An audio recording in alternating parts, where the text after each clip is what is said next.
How to recover or reset Discord password.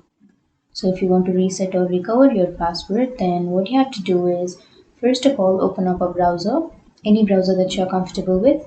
I'm here with Google Chrome browser. And now on the search bar, search for discord.com, and then it will take you to this page. So now on the upper right corner, you will have a login option. Click on login. And now here on the first blank, you have to enter your email or your phone number. And after entering that, you have to enter your password. But if you forgot your password, like if you want to reset your password, then you have to click on forgot your password.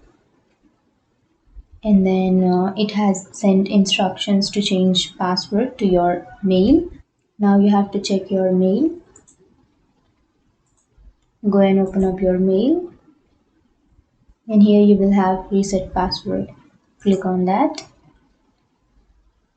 And now you can change your password. You have to enter a new password, and after entering that, click on change password. And that's it, guys. That's how you recover or reset your Discord password. And if you have any questions, feel free to comment below. Thanks for watching.